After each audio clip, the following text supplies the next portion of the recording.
2023 is the year that many things are turning 25 years old. Did you know that now Google, Windows 98, and even Zelda, the Ocarina of Time, the greatest video game of all time, are all 25 years old? However, there's one more thing that's also turned 25 that I think you may have forgotten about. And in this episode, I'm going to show you what it is, what it can do, and should you use it to enhance your primary care and learning. So let's go back 25 years ago. This is before Facebook, this is before Twitter, this is well before things like Instagram and TikTok. And you're a doctor wanting a community to patch into. Where would you have gone? Well, 25 years ago was the start of the first social network for UK doctors, doctors.net, or as many people call it, DNUK. Now, over the years, I have absolutely been part of the DNUK community, dipping in and out, and for various reasons as well. But did you know that DNUK is now 25 years old? And in this episode, I'm going to give you a brief guide of what it currently offers to doctors across the whole of the UK, and how you can get the most out of the platform as well. This is a sponsored video, but the DNUK have had no oversight in terms of the content I'm providing, and I can guarantee you this is going to be an honest review. And there may even be parts of this that they don't like me saying as well.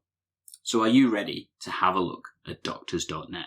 Now, since its start in 1998, it's had various different functions that it can do. In particular, the key parts have been the forums, the email functions, and the e-learning. And then shortly afterwards, it started giving members offers that they could use as well. So let's take a look at each of these functions.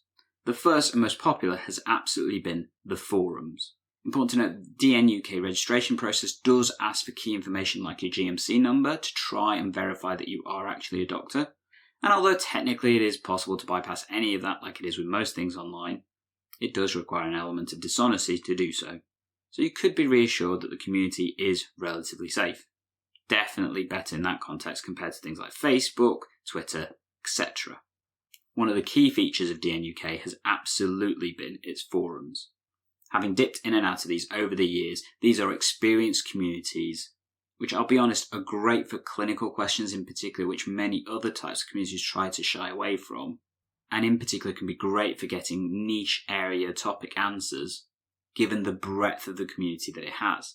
It's important to note as well, majority of the community do tend to be the more experienced members within the professions. That includes both general practice and secondary care. And it has a variety of forums that you can engage with, especially one of the key value ones is the couch area, which has been great for support for people from a mental health and other aspects. I was not to say there couldn't be some improvements. The interface is a little bit dated in my view. Such a simple little things like when you put a link in, it doesn't automatically hyperlink it. And it has so many forums, actually that can at times be a little bit overwhelming in terms of where you may want to put a post. And let's not forget, at times the forums have been a little bit cliquey. It was at one point nicknamed the crock pit because of some of the vociferous answers that you would get from people, and I will be honest, I have been on the receiving end of some of those a few years ago. But to a degree, it also helped me understand how to manage social media a little bit better as well. So there's silver linings to every cloud. One of the next key features was the email function that it provides. Now, well before we all had access to nhs.net, doctors.net email addresses was one of the most valued and important email addresses that many clinicians would use. In fact, I'm still aware there's many who do still use them. For that reason, it was considered a well-authenticated email address that you could use in various different areas. In particular, did you know you can get a 10% discount at 14 Fish by using your doctors.net email address?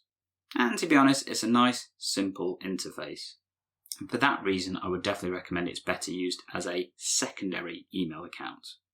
I guess as a downside, the mobile interface is not so great, and many of the more detailed functions are hidden within the settings and not as easy to pick up, especially when you compare it to email platforms like Outlook, Gmail, etc.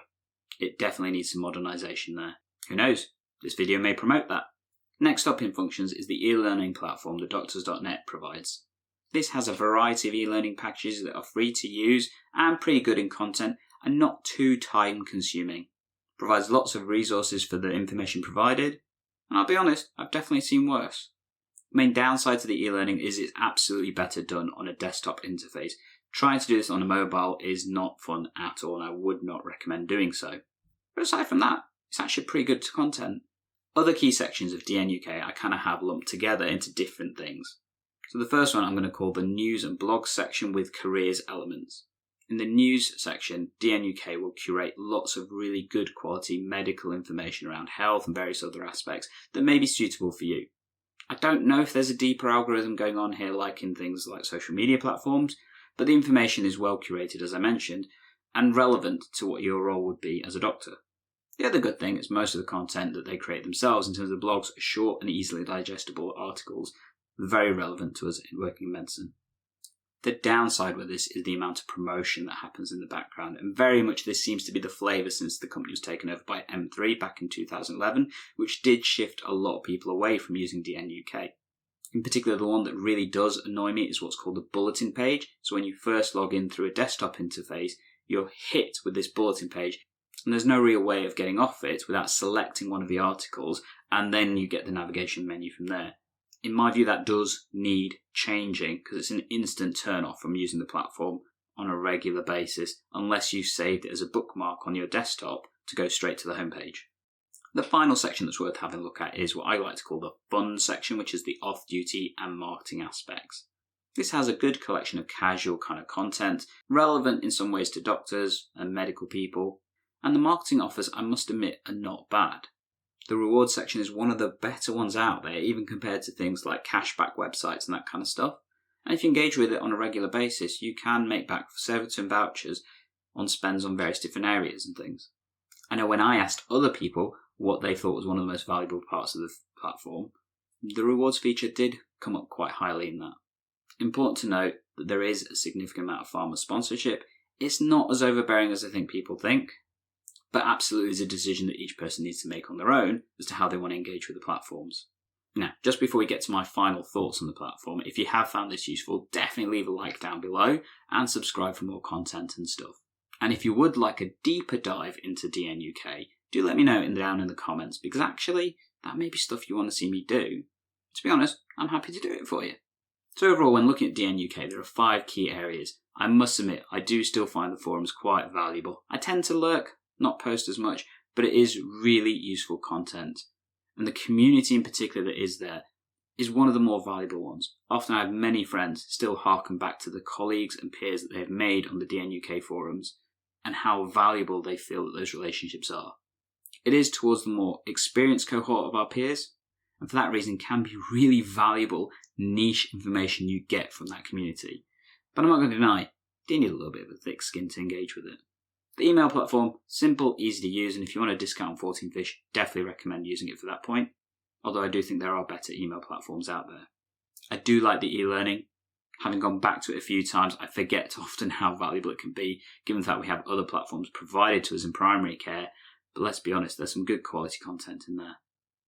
And all the other features can be really valuable, and particularly the rewards part, as I said, is really commonly mentioned as a great thing for people to engage with, if you don't mind the sponsorship.